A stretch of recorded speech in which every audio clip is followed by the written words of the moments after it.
an filɛba cɛman ni musoman Tam-Tam TV jabarani kan an bɛ aw fo nin waati na k'a fɔ aw ka bisimila ka kunnafoni kɛnɛ kan Abubakar Seli kɔri baasi t'i la min nata bamara kɔrɛ de e da sera kojugu mu a wimide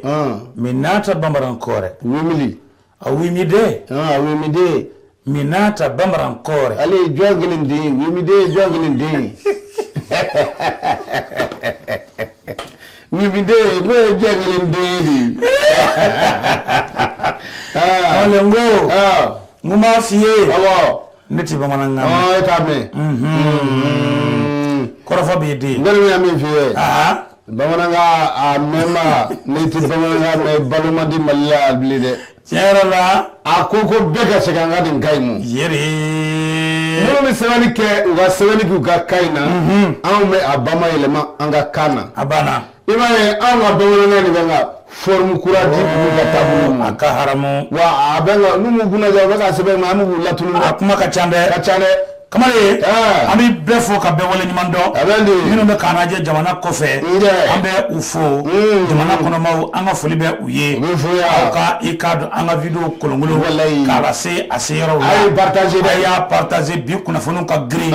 révélation de bɛ bi kunnafoni kɔnɔ kamalen information dɔw bɛ na di yan bɛ yen a ka ca Ala fɛ maa caman m'a mɛn fɔlɔ donc n bɛ min fɔ aw ye a ye i k'a dɔn a partager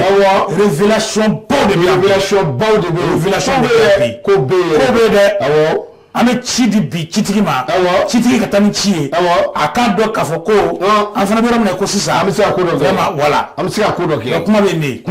siran tɛ tamakiya tɛ yen foyi tɛ yen voilà ne bɛ fɔ min ye o bɛ fɔ ni i y'a ye yɔrɔ i ka partager ka yɔrɔ jan sɔrɔ a banna i y'a faamuya parce que i ma deli ka min mɛn o de bɛ na mɛn a kɔnɔ très bien nin faamuna wa a faamuna wala an bɛɛ de kamalen an bɛ foli lamɛnbaaw ma tout le monde an bɛna kuma jiyan o tɛ kɛ an bɛ don i ka dɔn kunnafoni walankatalen kɔnɔ fɛn min ye kunnafoni di sɛbɛnw o sɛbɛnkɔrɔ kuma mɛn sɛbɛnkɛba tɛ maa wɛrɛ ye jɔnni kelen de i k'a dɔn sɛbɛnfurabura kuluba sanfɛ n'o bɛ tali kɛ général d'armée Assimi Goïta son excellence le président Assimi Goïta an b'a fo yan an b'a fo yan a bɛ fɔ cogo di son excellence le général d'armée Assimi Goïta a ye ne y'a fɔ ka général d'armée fɔ ka sɔrɔ ka na son excellence fɔ i b'a daminɛ son excellence de la o de ka di o de ka girin son excellence le chef suprême des armes i bɛ n'i ye son excellence fɔ i bɛ chef suprême des armées fɔ chef de la magistrature i b'o fana fɔ ka d'a kan a jiɲɛna kamalen i bɛ sɔrɔ ka général d'armée fɔ ka d'a kan ka président de la république du Mali i bɛ sɔrɔ k'o fɔ k'o d'a kan k'a fɔ ko Abubakar Sidiki den ni Bajalo den ni Lala cɛ ani Golosama Goyita mɔden i taara don ko wɛrɛ kɔnɔ ni révélation ye dɛ ni révélation ye dɛ e ma kɛ cɛ fɔba ye Haidara ka fɔba a bɛ tɔgɔ min bɛ Haidara yɛrɛ mɔ o tɔgɔ yɛrɛ jɛnya cogo yɛrɛ kama ne yɛrɛ jɛnya fɔli ko naam kunnafoni bɛ taa n'a ye kunnafoni di sɛbɛn kumana cogo di a ko i ka jamana ɲɛma a kumana 20 janvier san 2026 bisimila waleya min tɛmɛna tarata don i ka don sɔgɔmada joona fɛ a ko n'i ye ko in ta k'a lajɛ a kɛra Bamakɔ i ka don 34 bataillon génie militaire kuruba kɔnɔ Bamakɔ ba ni kulu cɛ kamalen finitigilama i ka don a bɛɛ kun ye ɲɔgɔn sɔrɔ ye minnu bɛ baara kɛ kungo kɔnɔ minnu bɛ baara kɛ so nin bɛɛ de kun ye ɲɔgɔn sɔrɔ ye min ɲɔgɔn ma deli ka kɛ o de kɛra n'aw ma fɔra arimɛ Mali la Mali denw dankɔrɔ ye n'aw ma fara npogotigiso la dɔ so bɛ kɛ tomogolo ye ni maa ma y'i to kungo kɔnɔ ka marifa ta i bɛ mɛn so i ma sɔn ka na so i ye marifa min ye i y'o ye kɔni ko nin min tɛ arimɛ Mali dɔn kaba yegeru ye arimɛ Mali ye yala sugeni i ye sugeni de fasa la sisan marifa dɔ b'u bolo avion dɔ bɛ yen ko sugeni kamalen n'o tɛmɛna o bɛ dugukolo sɛnɛ de fo ka ji bɔ adamaden nɔfɛ ala kamalen ni marifa de b'i bolo ala kama marifa bila a banna i kana so n'o tɛ i bɛ kɛ dɔ kelen su ye sɛbɛnnikɛla ko a ko i ka dɔn armée Mali ye nin waleya min kɛ a ko i k'a dɔn maa caman tun bɛ kɛnɛ kan ministre de la défense tun bɛ kɛnɛ kan premier ministre tun bɛ kɛnɛ kan chef d'état-major i k'a dɔn général d'armée i k'a dɔn a tun bɛ kɛnɛ kan membre bɛɛ tun bɛ kɛnɛ kan directeur de service ani i k'a dɔn a baarakɛlaw ninnu bɛɛ de tun bɛ kɛnɛ kan ka bonya segin bonyatigi ma sɛbɛnnikɛla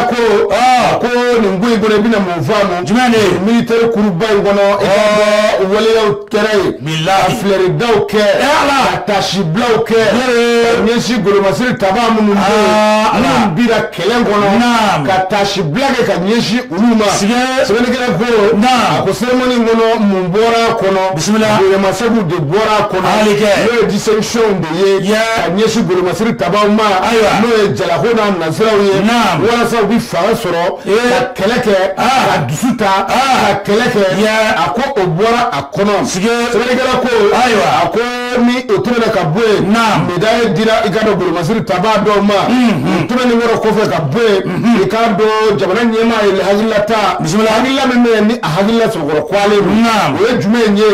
i k'a dɔn maa minnu bɛ to kɛlɛ senfɛ kɛlɛkɛyɔrɔ la san 10 o sara a ko de ka d'u ma o ka kan ka bɛn CFR miliyari 17 walayi miliyɔn 213 ani miliyɔn 140 ani 50 ani dɔrɔmɛ 90 ani dɔrɔmɛ 4 17 millions 213 725 920 ndare lale asimi ndare la kele masama marindi ndare kole janjoba ame ndale ni janjode sɛbɛnnikɛla ko a ko asimi ko i ka dɔn nin bɛɛ kɛra mun na bonya bɛ mante bonyamatigi bɛ mante i k'a dɔn bonyamasegi bɛ mante maa min bɛ n'o ye Modibo Keyita ye ko in bɛɛ sababu de y'o ye a ko a bɛ tasibila kɛ ka ɲɛsin o ma o tɛmɛnen kɔrɔ kɔfɛ min kɛra sababu ye ka 20 janvier sigi sen kan ka hakilila in na ka fanga di golomasiri tabaw ma ka dusu don u kɔnɔ u ka waleyaw segu ma u ka miirinaw segu ma a ko a bɛ o bonyamasegi kɛ ka ɲɛsin o ma a ko san 2021 k'a daminɛ o la ka na bila n'u wulilen don ka jɔ i ka dɔn golomasiri tabaw n'o ye i ka dɔn an ka finitigiw ye wulikajɔ min bɛ u bolo o ye faso a ka to an bolo ye bamanci minnu filɛ kungo kɔnɔ n'u bannen don n'o ye an yɛrɛ ka bamanci yɛrɛ ye an yɛrɛ wolodenw ye n'u bannen don anw na ka taa ye kuru dɔ sigi u yɛrɛ ye k'a fɔ ko fo bɛ faso in b'u ta ye a ko kabi 2021 olu bɛ nin kɛlɛ la sɛbɛnnikɛla ko a ko 2021 tɛmɛnen kɔrɔ kɔ hakilila wɛrɛ nana ni jamana dɔw nana fara u kan o jamana ye olu bɛɛ faralen ɲɔgɔn kan o nana kɛ AES ye Burkina Mali Niger i k'a dɔn olu de nana fara ɲɔgɔn kan a ko fara ɲɔgɔn kan in kɔnɔ k'u nana ye k'a fɔ foyi tɛ se ka ɲɛ fo an ka bolokɔni kelen tɛ se ka bɛlɛ ta fo an ka bolokɔni 2 bɛ yan o la sa u ye golomasiri taba dɔw labɛn a bɛ fɛn min ko force unifiée i k'a dɔn de l'alliance des états du Sahel kamalen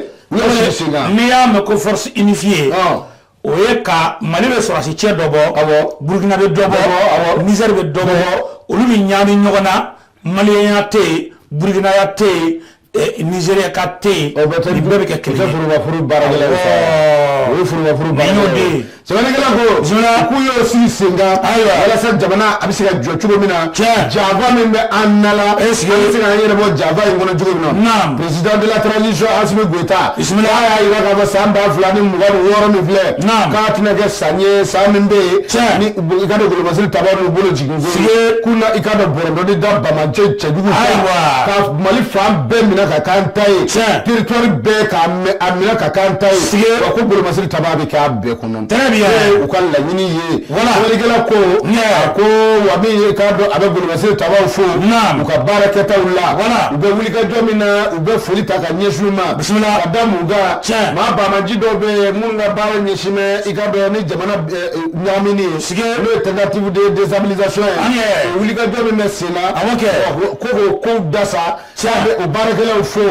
tɛmɛnen kɔrɔ kɔ ka be k'a bɛna kɛrɛnkɛrɛnnenya na wulikajɔ min bɛ sen na bi n'o ye bɛn ni kelenya sinsinniw ye ka don da kelen fɛ ka bɔ da kelen fɛ i k'a dɔn o bonya ma se k'i segin o tigiw ma a tila ka yira k'a fɔ a ko yɛrɛ ta ye n'o ye jɔkɛlaw ye a ko baara in na kɛ ka se a da la bolomasiri tabaw jamana ɲɛmaw jamana autoritew administratives a ko nin baara in bɛɛ lajɛlen jɔkɛlaw tɛ se ka ɲɛ tɛgɛ di ɲɔgɔn ma jɔkɛlaw tɛ souveraineté ya e m'a fɔ jɔnkolola e m'a fɔ ko souveraineté ya souveraineté retrouvée a bɛ fɔ o de ma ko yiri jɔnkelenna a banna o tɛ n'i y'o tira k'o tigɛ k'o tigɛ o ma ye ala bɛ ɲama jigin kan dɛ sɛbɛnnikɛla ko a ko Asimi ma tɔ to kumaw la a tɛ tɔ to ala y'a yira k'a fɔ i k'a dɔn olu kɔni tɛna u se ma nin ko in na u na dɔ fara bolomasiri tabaw ka fanga kan walasa min b'a to i k'a dɔn laɲini min bɛ u bolo u bɛ i k'a dɔn dansigi a bɛɛ kunnafoni an y'a sɔrɔ Général d'armée Asimi Goïta a ka i k'a dɔn discours min kɛra i k'a dɔn 20 janvier kɛnɛ kan a banna an bɛ dugawu kɛ ala ka i k'a dɔn ko in kun cɛ cogo min amina ya rabbi nin ko bɛɛ ɲɛna kamalen anw ta tɛ 20 janvier bilen koyi ayi anw ta bɔra 20 janvier la wallahi parce que an bɛ yɔrɔ min na sisan ɲɛda kura min dilen don Mali armée ma wallahi an bɔra 20 janvier ya armée fana bɛ siraba dilan kɛ an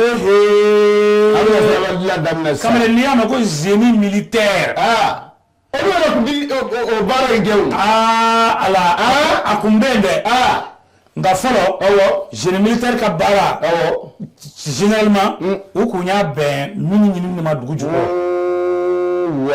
y'a faamuya wa ka mini ɲini k'a bɔ dugu jukɔrɔ u kun ye génie ka baara bɛn o de ma fɔlɔ tabarikala nka bi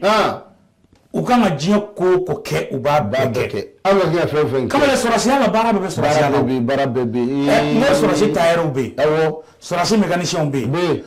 sɔrɔsi siraba dilannaw bɛ yen aménageurs bɛ yen walayi a maçon bɛ yen mais ko y'o de ye o n'o de f'i ɲɛna bamanan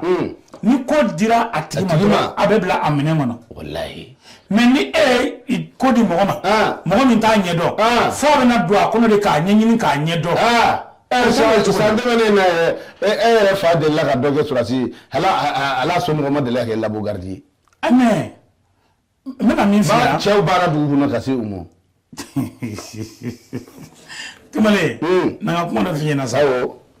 an tɛ i bɛ ka yɔrɔ min fɔ an tɛ classe niveau la bilen an bɛ baara de niveau la c'est à dire que nous on est obligé de dire Dionko là aujourd'hui n tɛ n yɛrɛ bɔ a la ayi dɛ n'i ko ko c'est à dire que les hommes politiques moi je me vois dedans parce que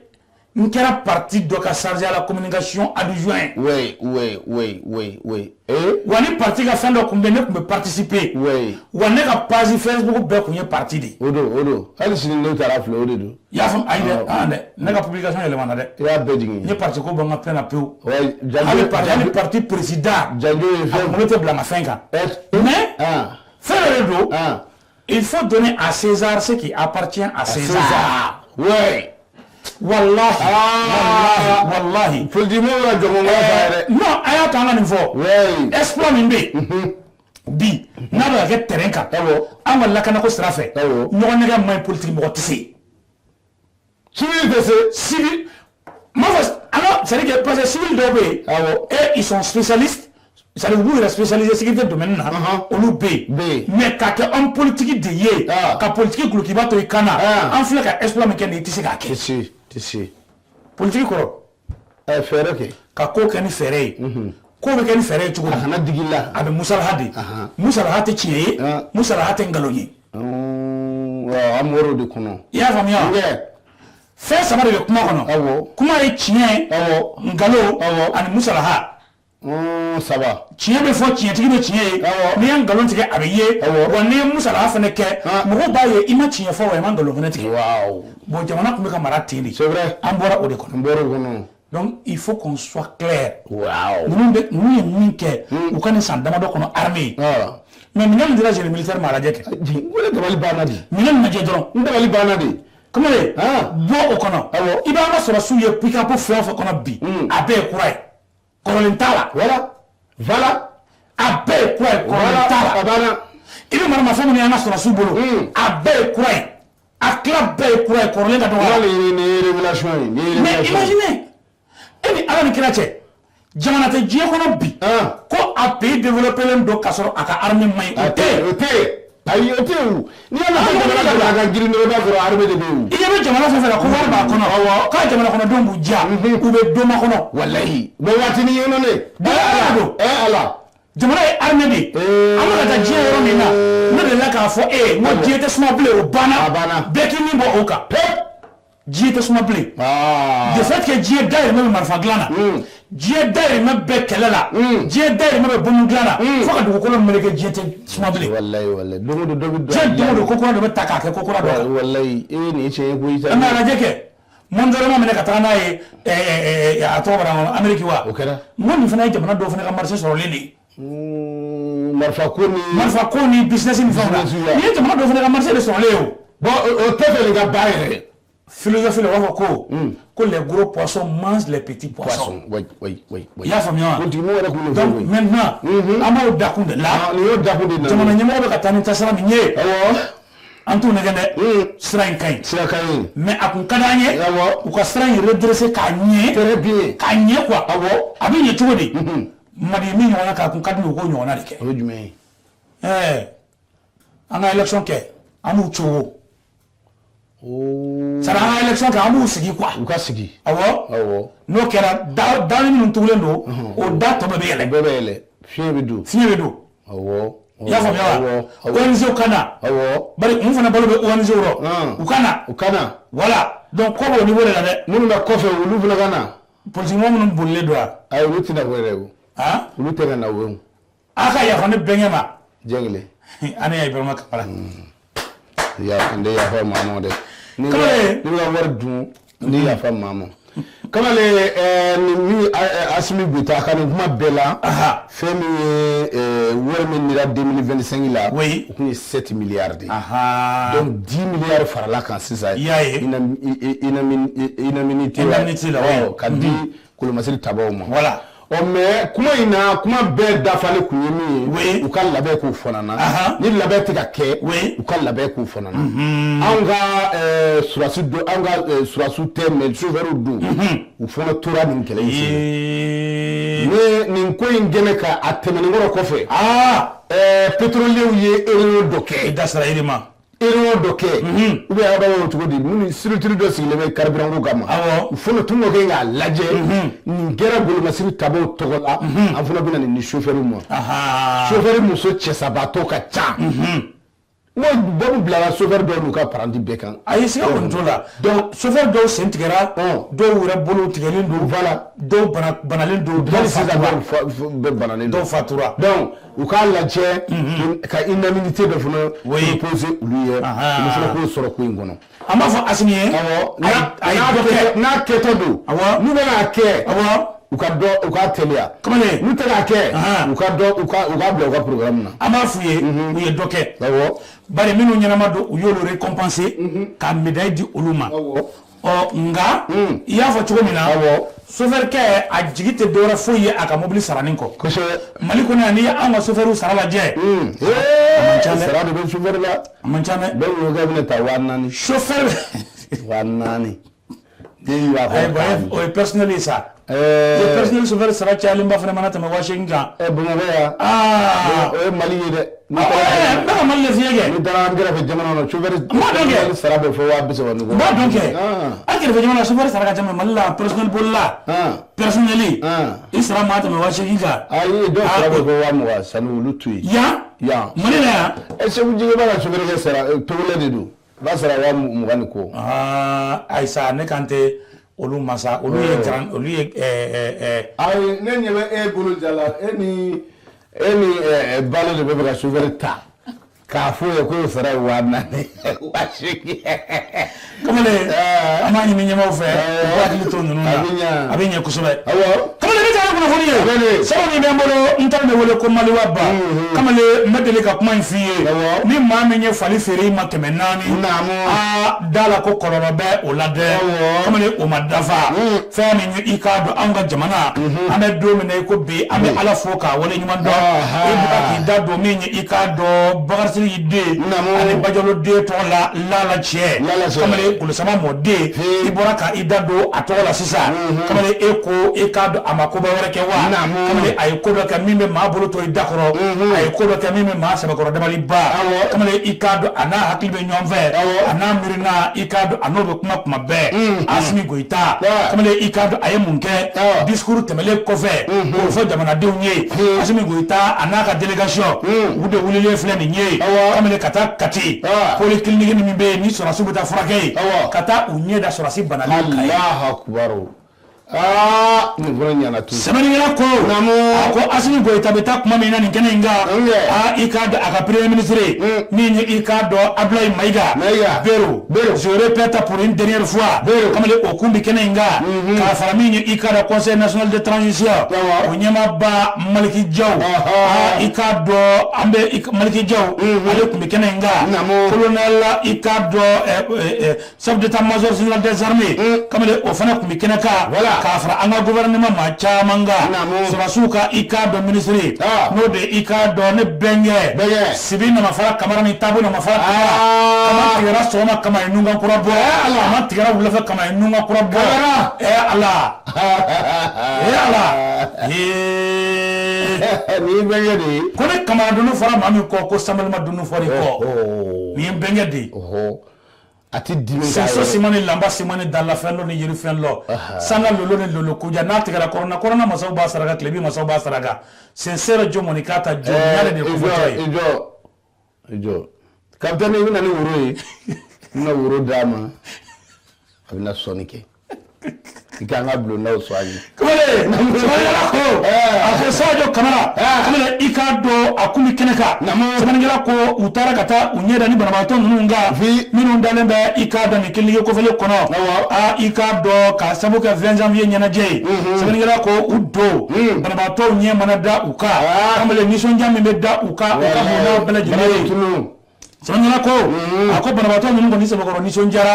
o kɛra nisɔndiya dan de ye koyi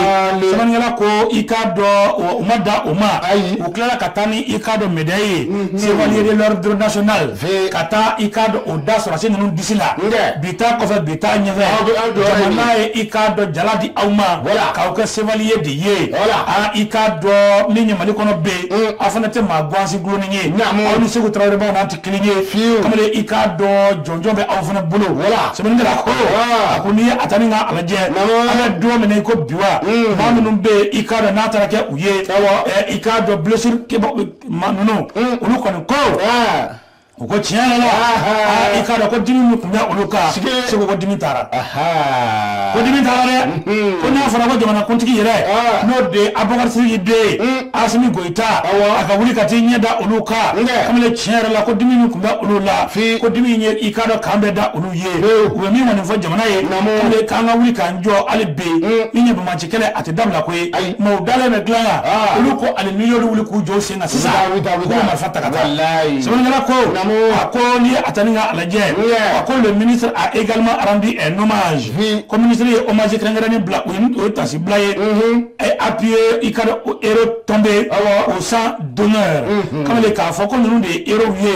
ye i k'a dɔn minnu kɔni joginna nka minnu fatura kamalen k'a bɛ tasi bila kɛ ka ɲɛsin olu ma i ka dugawu don kɛ ka ɲɛsin u somɔgɔw ma Ala ka lahara sɔn suma u ye sɛbɛnnikɛla ko a ko jamana ɲɛmaa kɔni ye i k'a dɔn a ka engagement a ye o réaffirmer k'a fɔ ko ni Ala sɔnna ma ko i k'a dɔn k'u na wuli ka jɔ sugu bɛɛ kɛ kamalen u ma ɲinɛ fɛn min kɔ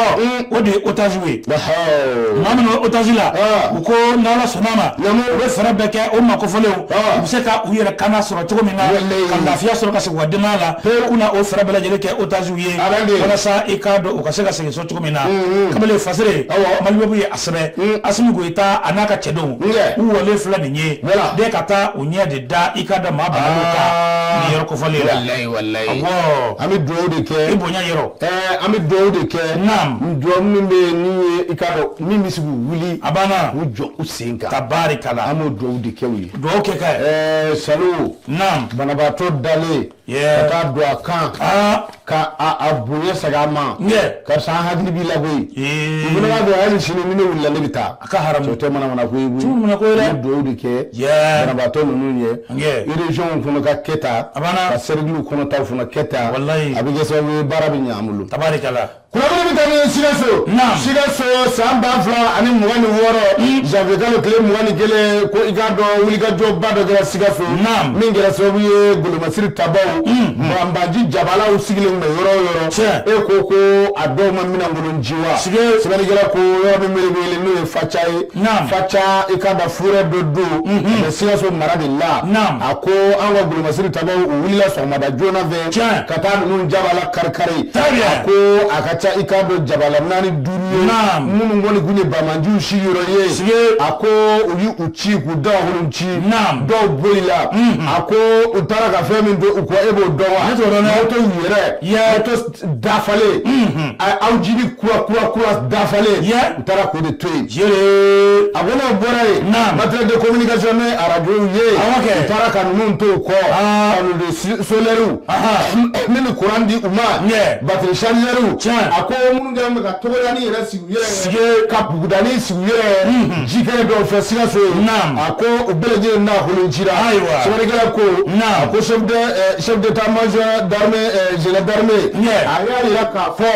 wulikajɔw ka to sen na hali bi i ka dɔn population ka olu dɛmɛ baara in na baara in tɛ se ka ɲɛ n'a ma jɛ ko ma a ko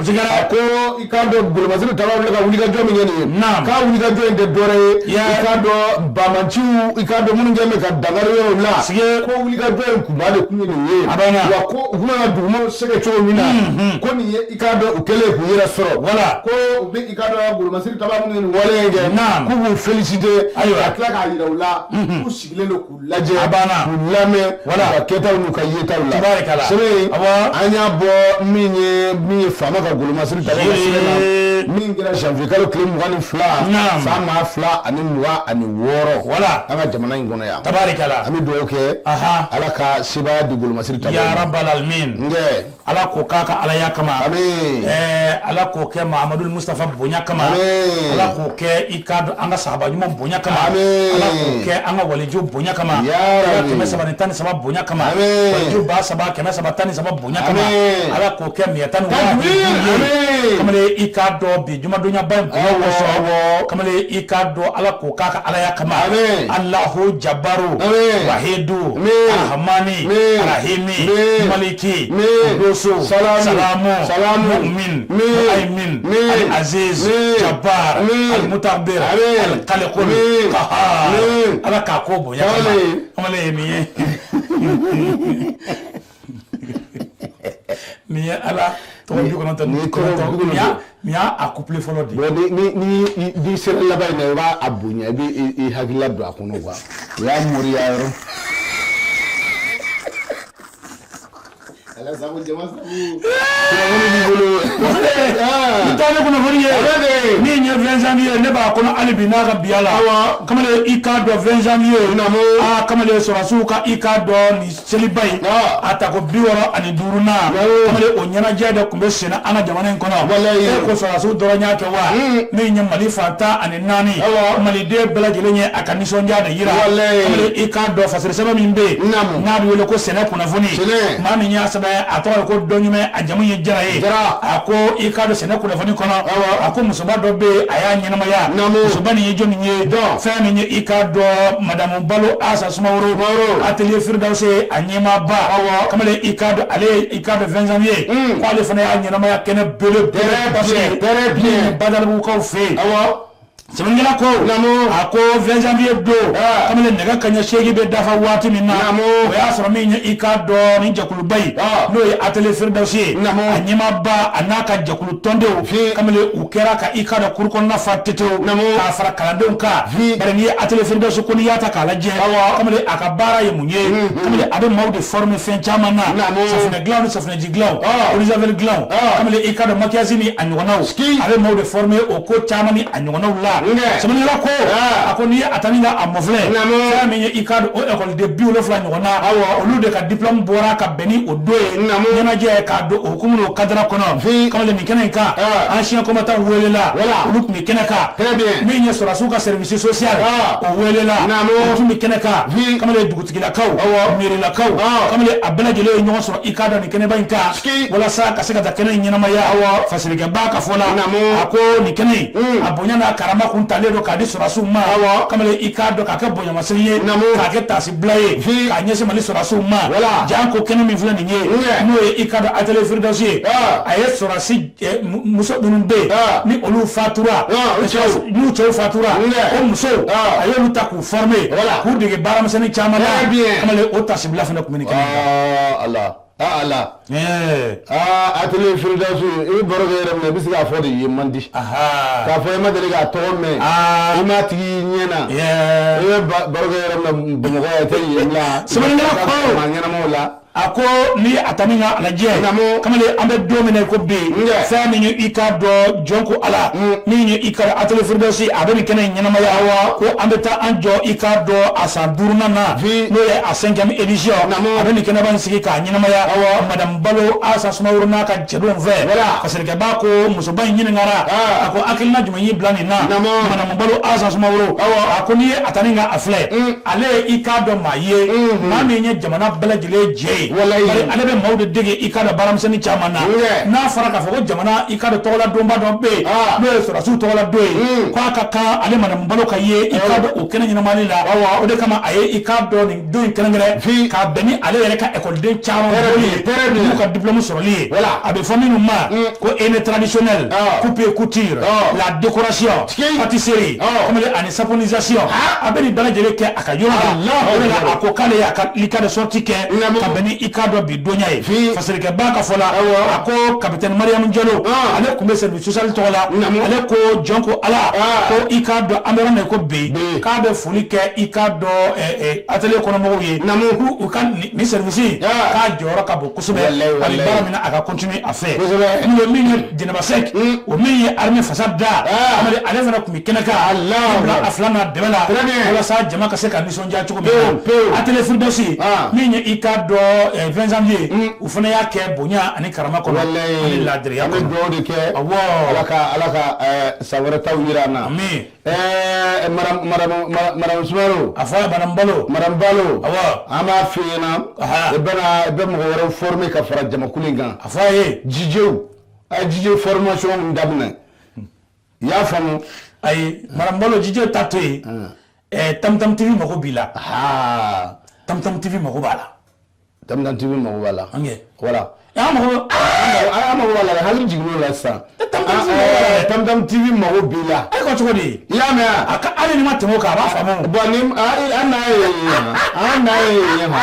Donc Tam-Tam TV mago bɛ e de la. A banna. Ala sago i sago. A banna. Kama ye o tɛ? A b'a faamu. A bɛ faamu. N'Ala sɔnna ma. Wali ne yɛrɛ bolo bɛlɛ. O banna. O nɔgɔyara. O nɔgɔyara. Bi t'an to o fana dɛmɛni kuru. An b'o dɛmɛni kuru yan. K'o da yirisunin kɔrɔ. K'a fɔ limanaw ye. Jamana in an ka to ɲɔgɔn kɔ. Inshallah. I y'a faamuya. An ka to ɲɔgɔn kɔ. Bi ye juma ye. Bi ye juma ye. An kana minibariw bɛɛ charger a mɔgɔw yɛrɛ sigilen don ka actualité min kɔnɔ a bɛɛ bilalen bɛ juma na sisan. Ka taa minibari sanfɛla bɛɛ kɛ jamana kunkan o kuma ye. Bɛɛ ɲinɛna kuranɛ nacogo kɔ. I bɛ se ka don fɛn misiri kɔnɔ ka bɔ. Kuranɛ kuma ma fara ɲɔgɔn kan a cayalen ma kuranɛkan bɛ min fɔ a cayalen ma ye u bɛna kuma min fɔ bamanankan na u y'o dɔɔni fɔ kuranɛkan na. Bon a bɛɛ de kɛra taki n'i ka tɛmɛ. Awɔ. Vraiment fɔlɔ wajulu bɛ kɛ ko Ala ko. Ala ko. Mais sisan wajulu bɛ kɛ ko n yɛrɛ ko. Différence min bɛ fɔlɔ wajulu ye. Yɛrɛmakaran. Ani sisan wajulu cɛ. Yɛrɛmakaran. Wajulukɛla bɛɛ bɛ tɔgɔ nɔfɛ. Wa tɔgɔ ɲini kun tɛ dɔwɛrɛ ye. Wari. A man di mɔgɔ si ye ka kuranɛ kalan bilen. Ka guloki farafaralen don. Asimi fɛn nin fɔ dɛ Hayidara ko a mɛnna depuis 2099 waati a ko ni bɛɛ y'i den ale ma fɔ maa kana den don madarasa la dɛ mais ko ni bɛɛ y'i den don madarasa la k'i k'i jija ka misiri jɔ a ye dɛ. Mais o de don. I k'i jija ka madarasa so jɔ a ye dɛ. Sisan awɔ Mali wari sɔrɔ sira telimani kɛra Ala ko sira de. Awɔ Mali la ni ko ala ko kira ko dorote ɲɛɲini wari de bɛ bɔ o la quoi donc du fait que a wari sɔrɔ sira ka nɔgɔn bɛɛ y'i bila sira kan min b'a ɲɛdɔn o y'i bila kan min t'a ɲɛdɔn o y'i bila kan sinon n terikɛ dɔ bɛ yen n bɛna gɛrɛ o la a tɔgɔ ɲini cayara ka don ko in kɔnɔ quoi Isa Sangare n terikɛ don n bɛna a gɛrɛ ale la ka don ko kɔnɔ quoi Kamale fana ka to k'a fɔ ma ko simindeni waati sera an ka bita in bila yan bɛ taa kunkari yan awɔ ka lemanaw fo k'u waleɲuman dɔn jamana ɲɛmɔgɔw fo ka jamana baarakɛla fo bɛɛ lajɛlen bɛ fo administrateurs fo awɔ ka bɛɛ fo ka bɛɛ waleɲuman dɔn tout le monde ka dugawu kɛ ala ka jamana in ala ka yiriwa ya rabbi wa salam